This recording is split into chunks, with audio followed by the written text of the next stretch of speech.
Hello students, आज हम लोग पढ़ेंगे system of particles and rotational motion पे बेस्ड क्वेश्चंस को। तो देखिए, आज के जो क्वेश्चंस हैं हम लोग के वो मोमेंट ऑफ इनर्शिया पे बेस्ड हैं। और मोमेंट ऑफ इनर्शिया हमें डिफरेंट डिफरेंट कन्फिग्रेशन में जब हमारे पास वेल नोन ऑब्जेक्ट्स का ऐसे अरेंज किया गया है तो उस पे हम लोग यूज करेंगे सुपर पोजिशन प्रिंसिपल। क्लियर। और फिर फाइंड करेंगे कि मोमेंट ऑफ इनर्शिया उनका क्या निकल कर आएगा। वो जो अरेंजमेंट ऑफ हमारे ऑब्जेक्ट्स हैं, जैसे कि सर्कुलर डिस्क है या स्फेयर है, उन सबको जब हमने एक इस तरीके से अरेंज किया जिससे कि एक हमारा एक नया शेप बना है, उसका मोमेंट ऑफ इनर्शिया कैसे निकलेगा, तो उसको फाइंड करने के लिए जिसका हमें पता है और सुपरपोजिशन प्रिंसिपल, इन दोनों का हम लोग यूज करेंगे। ठीक है। तो देखिए क्या दिया हुआ है। Three identical spherical cells each of mass m and radius r are placed as shown in figure। Three identical spherical shells की बात हो रही है। ठीक है, स्फेरिकल सेल्स की बात हो रही है। ईच ऑफ मास m, सब का मास कितना है, m है। तो तीन है, इसका मास m, इसका मास m और इसका भी मास m। Clear. Consider an axis x x prime. Consider करिए आप एक एक्सिस x और x prime which is touching two cells and passing through the diameter of the third cell। यानी कि ये जो एक्सिस है, ये एक्सिस इस सेल के डायमीटर से पास हो रही है, इस वाले सेल के डायमीटर से पास हो रही है। और जो ये वाले सेल हैं उनके जो उस बाउंड्री है या कह लीजिए सरफेस जो है वहां से पास हो रही है। ठीक है, यानी कि मान लीजिए ये सेल है। ठीक है, ऐसा सेल है तो उस सेल के सरफेस यहां कहीं से ऐसे ये एक्सिस पास हो रही है टच होते हुए। ठीक है, एक सेल इस तरफ लगा हुआ है, एक सेल इस तरफ लगा हुआ है, और जो ऊपर सेल है उसके बीच से उसके डायमीटर से होते हुए वो जा रही है एक्सिस। ठीक है। तो देखो, हम लोग को एक स्फेरिकल सेल के लिए मोमेंट ऑफ इनर्शिया पता होता है। मोमेंट ऑफ इनर्शिया पता होता है, बट वो कहां से पता होता है? वो पता होता है कि हमारे पास एक स्फेरिकल सेल है और जो एक्सिस है वो पास हो रही है उसके सेंटर से अलोंग द डायमीटर। तो इस एक्सिस के अबाउट हम लोग को पता होता है मोमेंट ऑफ इनर्शिया इस स्फेरिकल सेल का। और अगर हमें इसके इस एक्सिस के अबाउट पता करना हो मोमेंट ऑफ इनर्शिया, ठीक है, तो हम लोग यूज करेंगे पैरेलल एक्सिस थ्योरम। क्लियर।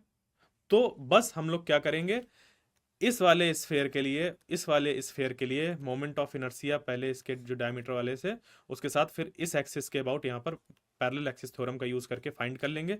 इसी तरीके से इसके लिए ये हमें पता चल जाएगा। ये हमारे हमारे वेल नोन रिजल्ट्स हैं। उसके बाद पैरेलल एक्सिस थ्योरम लगाएंगे और ये चीज यहाँ से यहाँ हम लोग इस एक्सिस के अबाउट, ये जो एक्स एक्स प्राइम है इसके अबाउट फाइंड कर लेंगे। और उसको भी ऐड कर देंगे किसके साथ, ये वाला जो है तीसरा सेल, इसका एक्स एक्स प्राइम के अबाउट मोमेंट ऑफ इनर्शिया के साथ। तो हमारे इस तीनों सिस्टम का जो मतलब इन तीनों स्फेरिकल सेल की वजह से जो हमारा पूरा ये सिस्टम ऑफ स्फेरिकल सेल्स बना है उसका मोमेंट ऑफ इनर्शिया निकल कर आ जाएगा एक्स एक्स प्राइम के बराबर। यानी कि आई जो होगा total about x x prime इस पूरे सिस्टम का, वो हो जाएगा मोमेंट ऑफ इनर्शिया। ये मान लीजिए पहला सेल है, ये दूसरा सेल है और तीसरा सेल है। तो मोमेंट ऑफ इनर्शिया पहला shell about x x prime, फिर मोमेंट ऑफ इनर्शिया दूसरे का अबाउट एक्स एक्स प्राइम, इस तीसरे का अबाउट एक्स एक्स प्राइम। ठीक है।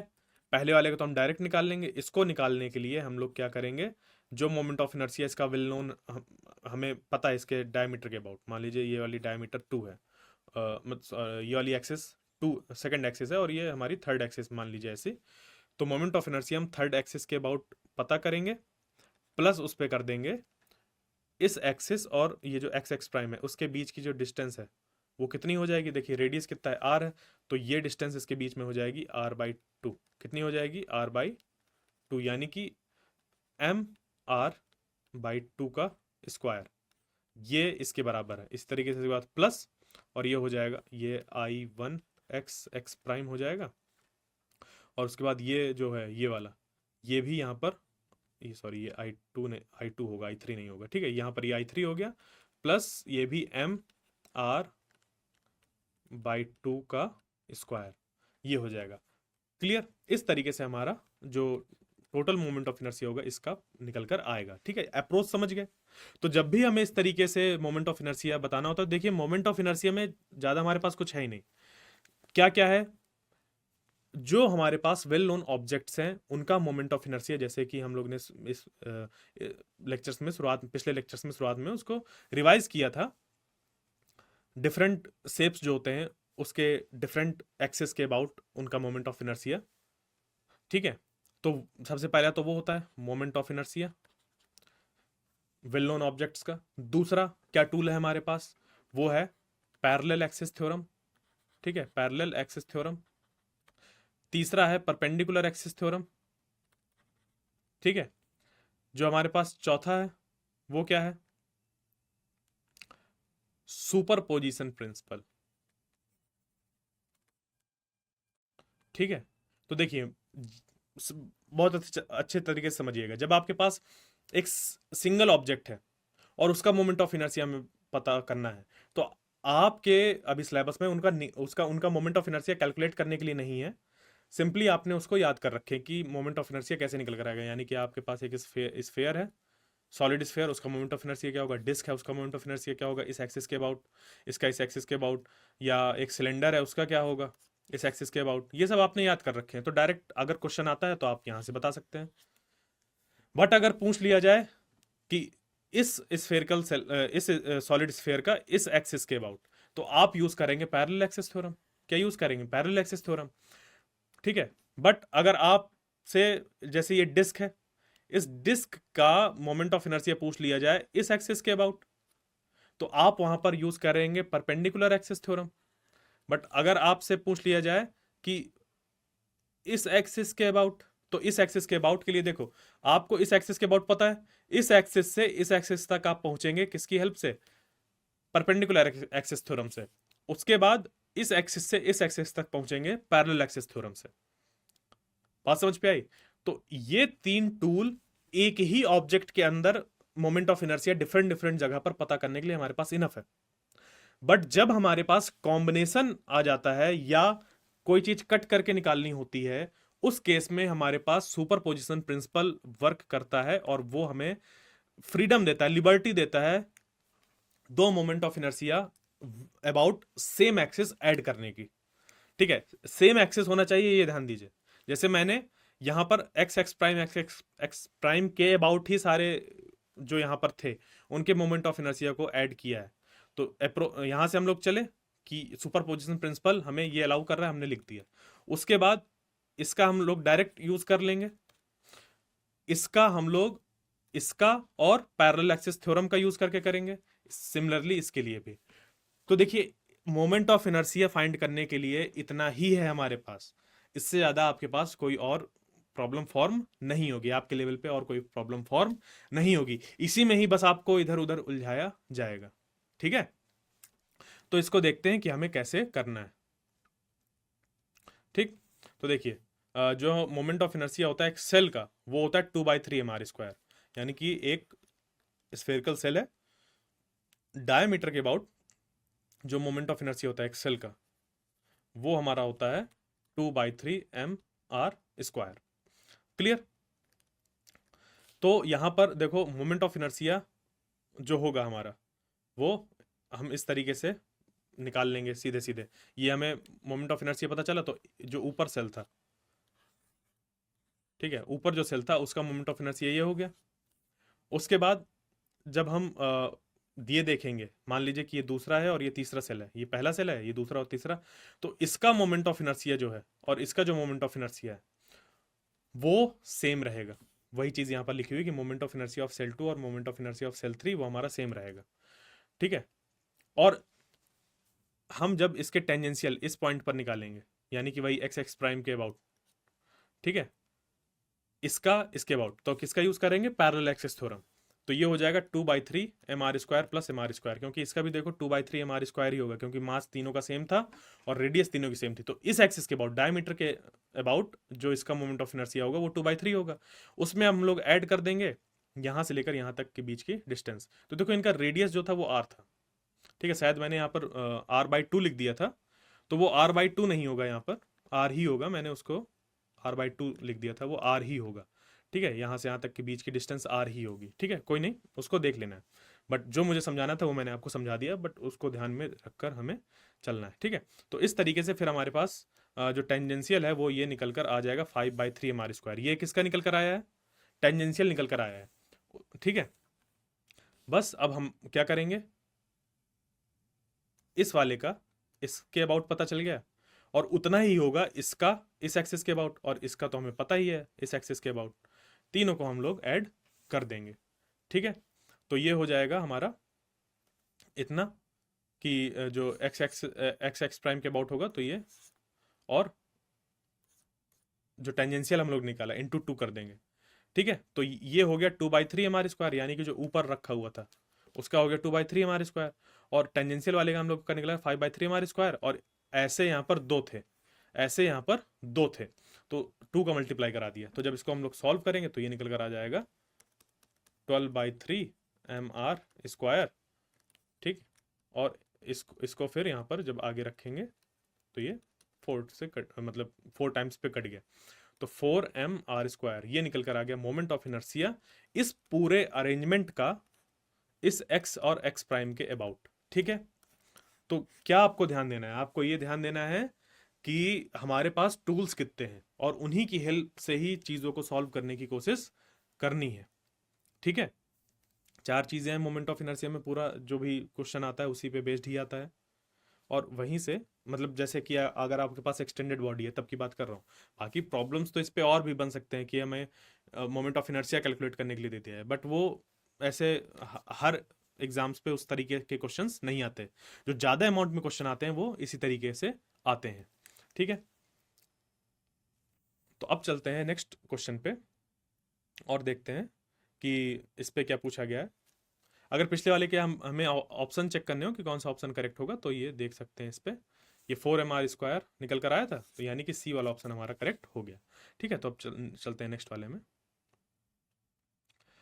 तो क्या कह रहा है, a disc of radius 2 metre. ठीक है, a disc of radius 2 metre and mass 100 kg rolls on a horizontal floor. एक डिस्क है जिसका कि रेडियस 2 मीटर है और मास है 100 kg, ये रोल कर रही है एक हॉरिजेंटल फ्लोर पे।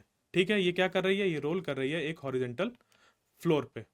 ठीक है, तो अब हमें बताना है कि जैसे इसका सेंटर ऑफ मास का स्पीड जो है वो है 20 सेंटीमीटर पर सेकेंड, तो हमें कितना वर्क करना होगा इसको रोकने के लिए, हमें कितना वर्क करना होगा इसको रोकने के लिए। अब देखिए यहाँ पर इन्होंने जो स्पीड दी है वो किसकी दी है, सेंटर ऑफ मास की, यानी कि यहाँ पर ऐसा।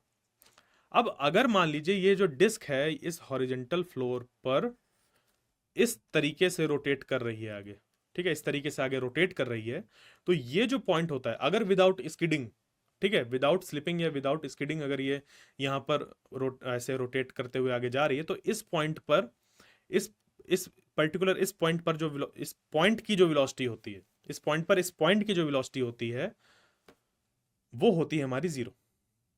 वो कितनी होती है, 0, क्योंकि इस ओमेगा की वजह से और जो लीनियर वेलोसिटी है वो एक दूसरे के जस्ट यहाँ पर अपोजिट हो जाती है। इसकी वजह से वेलोसिटी जो कि हो जाती है ओमेगा आर, वो बराबर हो जाती है इसकी लीनियर वेलोसिटी के। ठीक है, इस तरीके से, और ये एक दूसरे के अपोजिट हो जाती हैं। ठीक है, ये निकल कर आया है किसकी वजह से, एंगुलर वेलोसिटी की वजह से, तो और जो इसकी लीनियर वेलोसिटी है वो एक दूसरे के इक्वल हो जाती है। और यहाँ पर जो होती है सेंटर ऑफ मास पर, वो सिर्फ हमारी सेंटर ऑफ मास की वेलोसिटी होती है। ठीक है, तो ये इस पॉइंट पर वेलोसिटी जो सेंटर ऑफ मास की होती है और जो वेलोसिटी ओमेगा आर से निकल कर आती है वो दोनों बराबर हो जाती हैं। ठीक है, इस पॉइंट पर क्या होता है, इस पॉइंट पर जो वेलोसिटी होती है v, जो ये है ओमेगा आर, और सेंटर ऑफ मास की वेलोसिटी दोनों की दोनों एक ही डायरेक्शन में होती है, तो यहाँ पर ये जो नेट वेलोसिटी होती है, ठीक है, जो v नेट यहाँ पर निकल कर आता है वो 2 टाइम्स ऑफ vc हो जाता है। ठीक है, क्लियर? ये चीज आपको इस पे तुरंत दिमाग में आनी चाहिए कि इतना यहाँ पर होता है। अब देखिए यहाँ पर क्या क्या दिया हुआ है वो देख लेते हैं। तो इस पे रेडियस दिया हुआ है r equal to 2 metre, radius कितना दिया हुआ है, 2 मीटर यहाँ पर दिया हुआ है। ठीक है, उसके बाद जो मास दिया हुआ है वो कितना दिया हुआ है, मास दिया हुआ है 100 kgs, और सेंटर ऑफ मास है तो हमें कितना वर्क करना पड़ेगा, तो सिंपली इसका जो हमारा इसको रोकना है अगर, तो इसकी जो काइनेटिक एनर्जी है फाइनल, वो तो जीरो हो जाएगी। इसकी जो फाइनल काइनेटिक एनर्जी है वो तो हो जाएगी जीरो। हम इनिशियल काइनेटिक एनर्जी निकाल लें और वर्क एनर्जी थ्योरम का यूज करें तो हमारा काम बन जाएगा। तो यहाँ पर हम इसकी क्या करेंगे, जो काइनेटिक एनर्जी है, अब काइनेटिक एनर्जी इसकी फाइंड कर देंगे इनिशियल, उसको हमें उतना ही क्या करना पड़ेगा, वर्क करना पड़ेगा उसको पूरी तरीके से रोकने के लिए। तो बस इसी को फाइंड करते हैं हम लोग और हमारा काम बन जाएगा। तो देखो फाइनल जो काइनेटिक एनर्जी है वो कितनी है, जीरो। ठीक है, और वर्क एनर्जी थ्योरम से हमें पता है कि जितना हमें वर्क करना पड़ेगा इसको स्टॉप करने के लिए वो होगा change in kinetic energy of the disc. Final इतनी, इनिशियल कितनी हो जाएगी, ट्रांसलेशन और रोटेशनल दोनों का कॉम्बिनेशन। ठीक है, तो यहां पर ये हाफ एम वी स्क्वायर हो गई, या वी सी कह लो, सेंटर ऑफ मास की वेलोसिटी जो होगी, और रोटेशनल पे ये हो जाएगी half I omega square. Clear.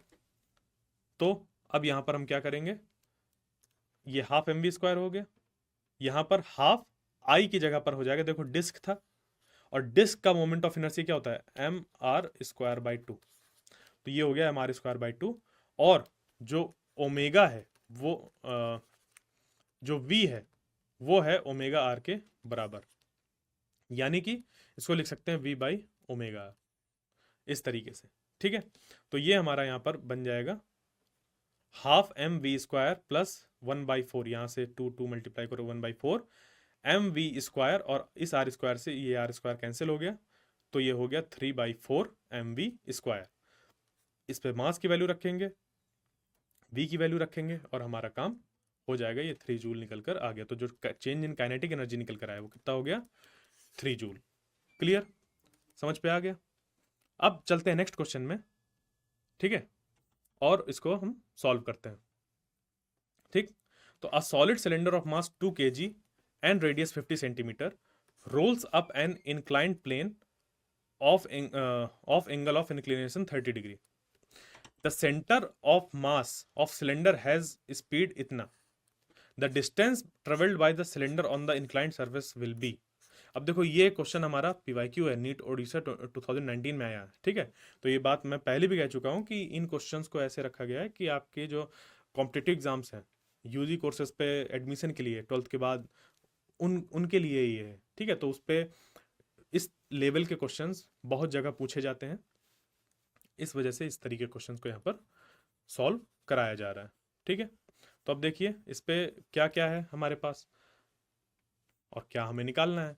तो सॉलिड सिलेंडर है, मास इतना है, सॉलिड सिलेंडर है, सीधे आपके दिमाग में आना चाहिए अगर रोटेशनल मोशन वगैरह का क्वेश्चन यहाँ पे लग रहा है, सॉलिड सिलेंडर बोल दिया तो ये कहीं ना कहीं रोटेशनल मोशन से रिलेटेड क्वेश्चन होगा, क्योंकि सॉलिड सिलेंडर उसको एम्फसाइज करना ये रोटेशनल मोशन के ही चैप्टर में है और कहीं पर इस तरीके से सॉलिड सिलेंडर का जिक्र नहीं होगा। फिर आ गया बात उसकी मास जो है वो 2 kg है, रेडियस है 50 सेंटीमीटर, आर है 50 सेंटीमीटर, मास है 2 kg, rolls up an inclined plane, ये रोल अप हो रहा है। रोल अप यानी ये अगर सॉलिड सिलेंडर रखा हुआ है तो ये ऊपर जा रहा है। जो एंगल ऑफ इंक्लिनेशन है वो कितना है, 30 डिग्री है। The centre of mass of cylinder has a speed 4 metre per second. तो जो सेंटर ऑफ मास की स्पीड है वो है 4 मीटर पर सेकेंड। ठीक है, तो the distance travel by the cylinder on the inclined surface will be. तो इस इंक्लाइंड सरफेस में ये जो हमारा सिलेंडर है वो कितनी डिस्टेंस ट्रेवल करेगा। क्लियर, और हमें जी की वैल्यू इतनी लेनी है। ठीक है, तो अब हम क्या करेंगे, इसको सॉल्व करते हैं और देखते हैं कि इस पे कितना निकल कर आएगा। तो देखो जो काइनेटिक एनर्जी नीचे होगी उतनी ही काइनेटिक एनर्जी उसकी एक्सपेंड हो जाएगी ऊपर पहुंचते पहुंचते तक, यही होगा। तो देखो सॉलिड सिलेंडर है, सॉलिड सिलेंडर पे जो काइनेटिक एनर्जी हम लोग निकालेंगे उसके लीनियर मोशन की वजह से और रोटेशनल मोशन की वजह से, दोनों की वजह से हम लोग काइनेटिक एनर्जी को फाइंड करेंगे। तो ये जो लीनियर काइनेटिक एनर्जी होगी वो तो हो गई हाफ एम वी नॉट, और वी नॉट क्या है हमारी, वही सेंटर ऑफ मास की वेलोसिटी। उसके बाद इस पे करेंगे हाफ आई ओमेगा स्क्वायर, और सेंटर ऑफ मास के अबाउट जो उसके सेंटर से पास होने वाली एक्सिस होती है, उस एक्सिस के अबाउट जो उसका मोमेंट ऑफ इनर्शिया होता है वो होता है M R square by two. ठीक है, तो जब इसको हम लोग यहाँ पर पुट करेंगे और सॉल्व करेंगे और ओमेगा की जगह पर रख देंगे v बाई आर, ठीक है, क्योंकि हम जानते हैं v is equal to omega R. तो यहाँ से जब पुट करेंगे तो ये वाला एक्सप्रेशन हमारा बन जाएगा, इसकी इसकी अगर बात करी जाए तो ये बन जाएगा हमारा 1/2, और यहाँ पर एम आर स्क्वायर बाई 2, और ओमेगा की जगह पर आ जाएगा V square by R square. तो आर स्क्वायर से आर स्क्वायर कैंसिल, और ये बन जाएगा हमारा 1/4 या फिर M R V square by 4। तो इसको जब हम यहाँ पर रखेंगे तो 1/2 M V nought square plus ये इसको जब ऐड करेंगे तो 3/4 एम वी नॉट स्क्वायर बन जाएगा। ठीक है, तो सॉलिड सिलेंडर का जो मोमेंट ऑफ इनर्शिया टोटल हम लोग देखें अगर, ठीक है, वो हमारा इतना होता है, और ये ऐसा होता है, इसी वजह से ये चीज़ यहाँ पर बना है, जिसको कि मैंने अभी एक्सप्लेन कर दिया है। फिर वर्क एनर्जी थ्योरम का हम लोग इस्तेमाल करेंगे, और जितनी इनिशियली उसके पास काइनेटिक एनर्जी थी वो पूरी की पूरी इस्तेमाल हो जाएगी उसके mgh को बढ़ाने के लिए, यानी कि उसकी पोटेंशियल एनर्जी को बढ़ाने के लिए। अब यहाँ पर जो h है, जो h है वो अगर हम मान लीजिए कि हमसे पूछा गया था कि कितनी डिस्टेंस ऊपर तक जाएगा, तो अगर इसको d मान लें तो h जो होगा हमारा, ठीक है, जो h होगा वो क्या हो जाएगा, d साइन थीटा, क्योंकि ये वाला एंगल थीटा था। तो ट्रिग्नोमेट्री का यूज करके हम लोग ने h sine theta, h is equal to d sine theta निकाल दिया सीधे। ठीक है, तो यहाँ से जब हम सॉल्व करेंगे तो d का एक्सप्रेशन ये निकल कर आ जाएगा, इस पे m से m कैंसिल हो जाएगा, तो ये बन जाएगा 3/4 v not square by g sine theta, और इस पे हम लोग वैल्यू जब पुट करेंगे v नॉट की, g की और साइन थीटा की, हमारा काम बन जाएगा और आंसर निकल कर आ जाएगा 2.4 मीटर। यानी कि इसका आंसर अगर हम देखें तो ये हो जाएगा हमारा पहला वाला आंसर 2.4। क्लियर? तो इस तरीके से हम क्वेश्चंस को सॉल्व करते हैं। आई होप जो आज का सेशन था वो आपको समझ पे आया होगा। आज के लिए इतने ही क्वेश्चंस को डिस्कस करेंगे, बाकी क्वेश्चंस को हम लोग इसके अगले लेक्चर में समझेंगे। तब तक के लिए थैंक यू।